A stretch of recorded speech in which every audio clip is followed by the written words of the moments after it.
বিশ্ব ঐতিহ্য ক্ষেত্ৰ কাজিৰঙাৰ ইকো সেন্সিটিভ জোনৰ পৰিসৰ হ্ৰাস কৰাৰ বাবে মুখ্যমন্ত্ৰীৰ প্ৰস্তাৱক সমৰ্থন বোকাখাতৰ একাংশ দল সংগঠনৰ সংবাদমেল সম্বোধন কৰি মুখ্যমন্ত্ৰীৰ প্ৰস্তাৱক সমৰ্থন অসম জাতীয়তাবাদী যুৱ ছাত্ৰ পৰিষদৰ বোকাখাত জিলা সমিতিৰ লগতে কাজিৰঙা মানৱ সম্পদ আৰু পৰিৱেশ সুৰক্ষা সমিতিৰ 2015 চনৰ পৰাই বোকাখাতৰ জাতীয় দল সংগঠনসমূহে এই প্ৰস্তাৱ উত্থাপন কৰি আহিছিল যদিও 2029 চনত একাংশ সংগঠনৰ বিৰুদ্ধে গোচৰ ৰুজু কৰিছিল চৰকাৰ তথা প্ৰশাসনে ইকো সেন্সিটিভ জোনৰ পৰিসৰ হ্ৰাস হ'লে স্থানীয় লোকৰ স্বাৱলম্বনৰ ক্ষেত্ৰত সহায় হ'ব বুলি সংবাদমেলত মন্তব্য এই সমূহ দল সংগঠনৰ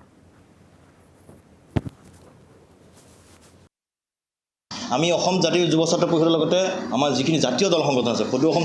ছাত্ৰ সন্থাকে প্ৰমুখ কৰি গোৰ্খা ছাত্ৰ সন্থা হওক চিতিয়া ছাত্ৰ সন্থা ইয়াত যিমানখিনি সংগঠন আছে এই সংগঠনখিনিয়ে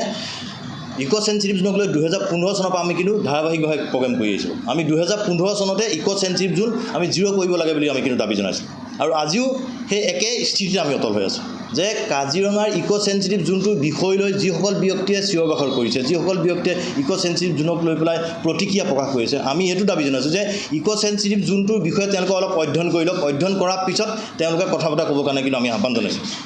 আমি জাতীয় সংগঠন এটা কথা মন কৰিব কাজিৰঙাৰ ইকো সেন্সিটিভ জোনৰ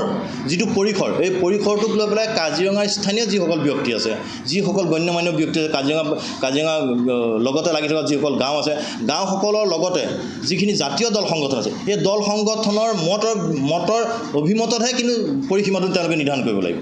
এই কথাটো খাটাং কথা আৰু এইটো আমি আগতেও কৈছোঁ যে পূৰ্ব যিখন চৰকাৰ আছিল আমি পূৰ্ব চৰকাৰৰ এই সম্পৰ্কত আমি কেইবাবাৰো নিবেদন কৰিছোঁ যে কাজিৰঙাৰ ইকো সেন্সিটিভ জোনক লৈ আমি যথেষ্ট শংকিত হৈ আছোঁ আমাৰ কথা হ'ল কি কাজিৰঙা সুৰক্ষিত হ'ব লাগিব কাজিৰঙা দাঁতি কাষৰীয়া লোকসকলো কিন্তু সুৰক্ষিত হ'ব লাগিব